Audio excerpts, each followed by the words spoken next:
Estamos aqui novamente para tratar do mesmo assunto, a continuação do vídeo anterior, que o vídeo anterior foi cortado. E o tema era muito longo também para ser tratado num vídeo só. Hoje eu quero falar com vocês a respeito do que é a renovação do pensamento, a renovação da mente.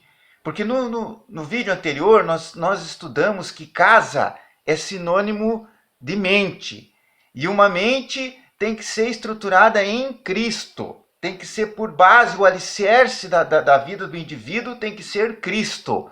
Porque se não for, essa casa está sujeita a desmoronar, como teve a parábola lá, que foi lida em Lucas 6,46, que houve o rio contra aquela casa, e a casa que não tinha alicerce desabou.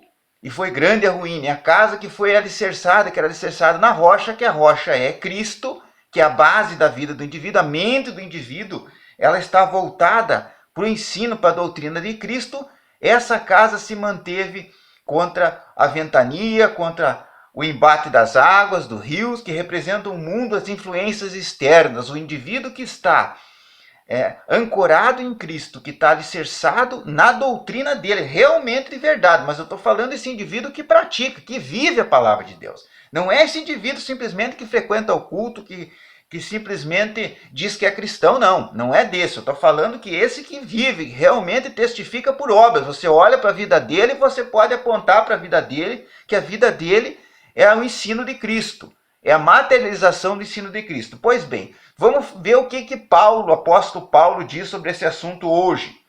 Lá no livro de Romanos, na carta aos Romanos, capítulo 12, Paulo diz assim: rogo-vos, pois, irmãos, pela misericórdia de Deus, que apresentei o vosso corpo por sacrifício vivo, santo e agradável a Deus, que é o vosso culto racional.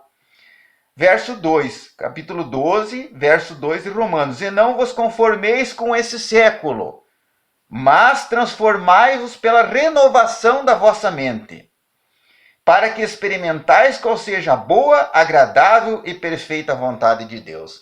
Ou seja, se você vive na cultura, se você vive exatamente o que os outros estão fazendo, se você tem uma vida comum, uma vida medíocre, Paulo está dizendo assim, média, que está na média, que vive com os costumes de todo mundo, você não vai conhecer a boa, aqui ele diz, a boa, agradável e perfeita vontade de Deus. Você vai ter uma vida de sofrimento como todo mundo tem vida de sofrimento e acha que está perto de Deus, mas está muito afastado. Não tem noção do quanto está afastado.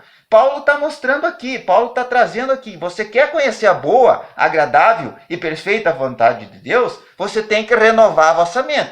Com a mente que você tem hoje, com o pensamento que você tem hoje, você não vai conhecer a Deus.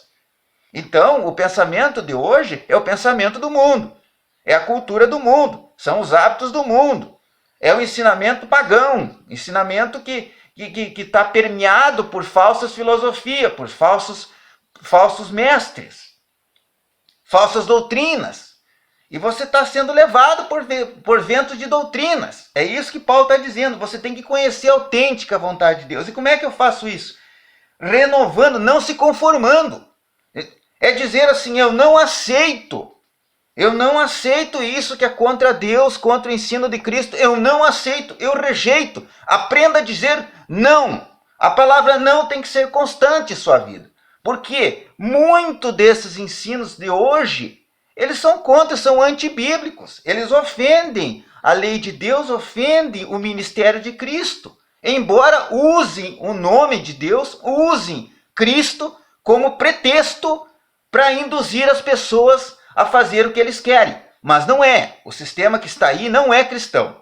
Não é porque está desacordo com a Bíblia. Aquilo que está contra a palavra de Deus não pode se chamar de cristão.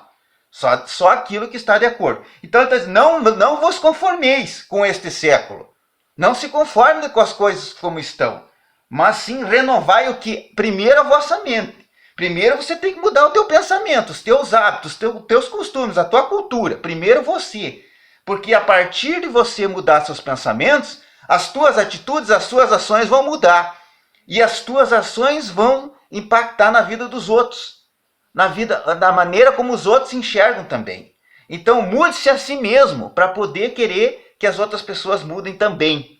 É isso que ele está dizendo. E isso envolve um sacrifício. Então, isso, claro que é sacrifício que é difícil. Você sair da sua condição cômoda, daquele conforto que está do hábito, do costume. Eu já estou habituado, já vivo assim há anos. Me ensinaram assim, vou viver assim. Isso aí é confortável, relativamente confortável. Sair desse conforto é um sacrifício. E isso é o sacrifício que Deus requer de nós. Um sacrifício vivo, santo e agradável a Deus. Esse é o vosso culto racional. Um culto racional é um culto que questiona, que pergunta por quê, que pergunta, isso está na palavra de Deus? Isso que você está me ensinando é de acordo com a palavra de Deus? É de acordo com a lei de Deus? Vamos lá, seguindo então o entendimento. O que é realmente a diferença entre estar em Deus e não estar em Deus? Gálatas capítulo 5 fala, lá no verso 16, fala assim, as obras da carne e o fruto do Espírito.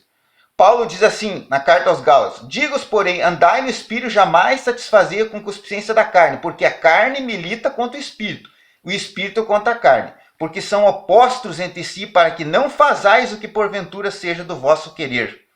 Mas se sois guiados pelo Espírito, não está sob a lei. Ora, as obras da carne são conhecidas e são. Paulo está enumerando obras da carne, a prostituição, a impureza, a lascívia, a idolatria, a feitiçaria, a inimizade, a porfia, ciúmes, ira, discórdia, dissensões, facções, invejas, bebedices, glutonarias e coisas semelhantes a essas, a respeito das quais eu vos declaro, como já outrora vos preveni, que não herdarão o reino de Deus os que tais coisas praticam. Ou seja, o que vai definir se você vai herdar o reino de Deus, se você é filho de Deus, é o que você pratica, é os meios que você frequenta, é as pessoas que você se relaciona, é os ambientes que você está inserido. É isso que vai determinar se você é ou não filho de Deus, se você vai herdar ou não o reino de Deus.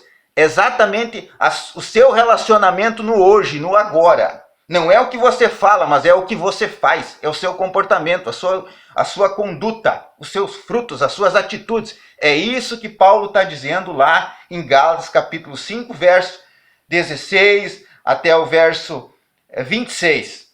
Então, esses comportamentos que estão descritos, que eu acabei de ler, essas pessoas, Paulo está dizendo que não herdarão o reino de Deus, os que praticam. Independente se ele diz se é cristão ou não, isso não importa o que você diz. O que você fala de si mesmo, cada um vai falar de si o melhor. Não importa o que as pessoas falam, importa o que elas fazem, observe o que elas fazem, não o que elas dizem. Porque cada um vai falar de si o melhor. Eu sou cristão, eu tenho fé. Não é isso que importa para Deus. Importa as suas atitudes. Nós vamos ser julgados pelas nossas obras, pelo nosso comportamento. Então é isso que ele está dizendo. Muda suas atitudes, muda seu pensamento. Porque se você mudar seu pensamento, seu comportamento muda. Agora, se ficar com o mesmo pensamento de cultura, o mesmo pensamento de hábitos, você vai acabar involuntariamente, muitas vezes, praticando as mesmas coisas. E não vai sair do ciclo vicioso. Daquele ciclo vicioso do cristianismo só de boca. Do cristianismo da boca para fora.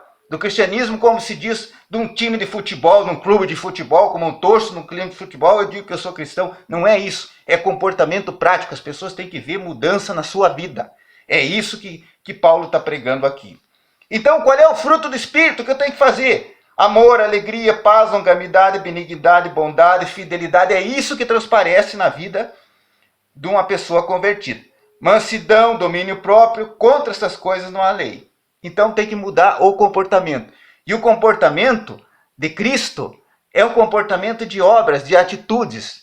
Cristo trabalhou em favor do ser humano, para o ser humano. E nós, como espelhos de Cristo, temos que também agir da forma como ele agia, rejeitar, dizer não à cultura do pecado, não à cultura da devassidão, não à cultura do vício, não à cultura do ódio, à cultura da inveja, à cultura da vingança, não essa cultura torpe que está aí e que está influenciando e levando as pessoas à depressão, levando as pessoas à negação, levando as pessoas a se desvalorizarem, levando as pessoas a perderem o rumo, perder o sentido da vida.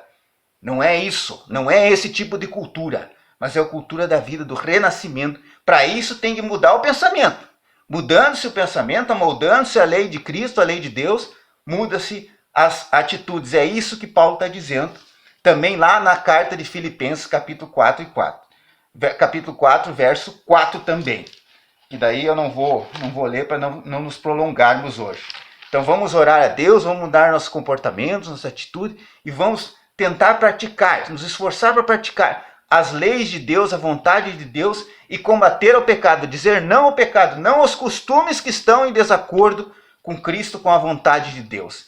Sejamos um cristianismo de comportamento, de atitude, não somente da boca para fora, não somente como se fosse um time de futebol, como se fosse um clube ou algo do gênero que você só diz que pertence àquele clube. Não é isso, é prática, cristianismo essencialmente prática. Deus te abençoe e tenha um ótimo domingo.